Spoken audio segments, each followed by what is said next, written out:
আসসালামু আলাইকুম ভিউয়ার্স, আমার চ্যানেলে আপনাদের স্বাগতম। আশা করি আপনারা সবাই ভালো আছেন, সুস্থ আছেন। আজকে আমি আবারও নিয়ে চলে এসেছি আপনাদের মাঝে ইউনিক একটা রেসিপি, দেশি চিকেনের কারি, বাটারের ফ্লেভারের স্বাদ। তো দেখুন, ভিডিওটাকে প্রথম থেকে শেষ পর্যন্ত দেখতে থাকুন, স্কিপ না করে। আমি এখানে ফোড়নে দিয়ে দিয়েছি কিছুটা পরিমাণ পেঁয়াজ কুচি, একটা তেজপাতা, গোটা এলাচ, কাঠ লবঙ্গ দিয়ে আমি ভালো করে পেঁয়াজটাকে ভেজে আদা রসুন দিয়ে এরপরে চিকেনটাকে ভালো করে দিয়ে ভালো করে আমি সব মশলার সাথে চিকেনটাকে ভালো করে ভেজে নিয়েছি। এরপরে আমি দিয়ে দেবো হলুদের গুঁড়ো, কিছুটা পরিমাণ লঙ্কার গুঁড়ো। আপনারা আপনাদের মতো পরিমাণ অনুযায়ী বাড়িয়ে কমিয়ে নেবেন। দেখুন, এভাবে আমি মশলাগুলো দিয়ে ভালো করে চিকেনটা কষিয়ে নেব।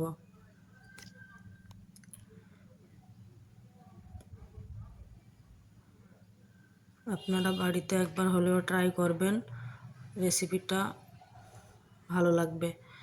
দেখুন, আমি এখানে মশলাটাকে কষিয়ে নিচ্ছি। এবারে আমি কিছুটা পরিমাণ দই দিয়েছিলাম, তো তারপরে আবারও আমি কিছুটা পরিমাণ দই দিয়ে দেবো।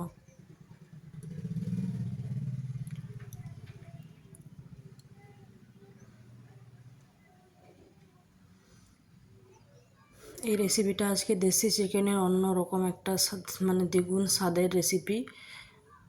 তো আমি দই আগে থেকে চিকেনে ম্যারিনেট করে রাখিনি, আমি কষানোর সময় আমি দইটা ব্যবহার করেছি। আপনারাও ঠিক এভাবে একবার বাড়িতে ট্রাই করবেন, ভালো লাগবে। তো দই দিয়ে আমি আবারও মাংসটাকে ভালো করে কষিয়ে নিয়েছি। এবার আমি ঢাকনা লাগিয়ে দেব। দেখুন, মাংস থেকে তেল ছেড়ে দিয়েছে। এবার আমি গুঁড়ো মশলাগুলো দিয়ে দেবো। আমি এখানে দিয়ে দিয়েছি দেড় চা চামচ ধনে গুঁড়ো, 1.5 চা চামচ জিরের গুঁড়ো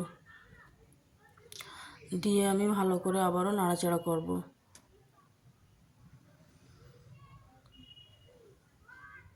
আজকে রেসিপিটা দই দিয়ে কষানো,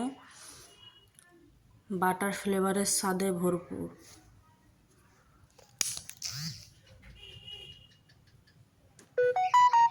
শুনতে কিছুটা ইউনিক লাগছে, কিন্তু রেসিপিটা সত্যি খুব অসাধারণ। একবার হলেও বানাবেন, সবাই প্রশংসা করবে। তো এরপরে আমি এখানে দিয়ে দেবো গরম মশলার গুঁড়ো, দিয়ে আবারও আমি ভালো করে কষিয়ে নেব।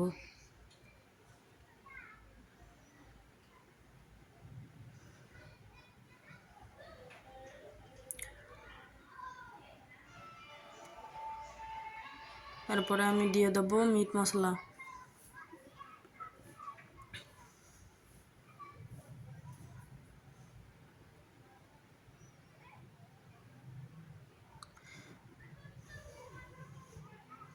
আবারও আমি কিছুক্ষণ ঢাকনা লাগিয়ে রেখেছিলাম, তারপরে আমি ভালো করে মশলাটাকে কষিয়ে নিয়েছি। দেখুন, মশলা থেকে তেল ছেড়ে দিয়েছে। তো এবার আমি দিয়ে দেবো বিরিয়ানির মশলা।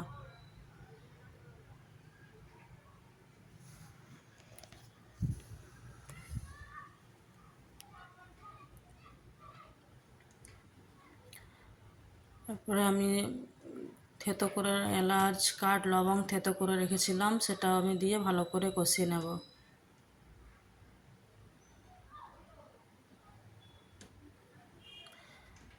তারপরে আমি আলু ভেজে রেখেছিলাম, আলুটাও আমি দিয়ে দেবো।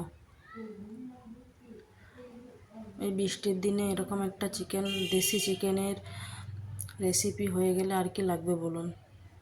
এক নিমেষেই প্লেট ফাঁকা।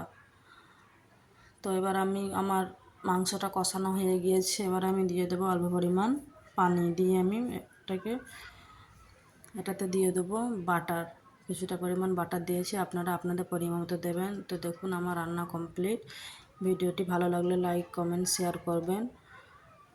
আর চ্যানেলে নতুন হলে চ্যানেলটি সাবস্ক্রাইব করবেন। দেখুন, আমার কত সুন্দর দই দিয়ে কষানো দেশি চিকেন বাটারের ফ্লেভারের স্বাদ কত সুন্দর এসেছে। দেখুন, আল্লাহ হাফিজ।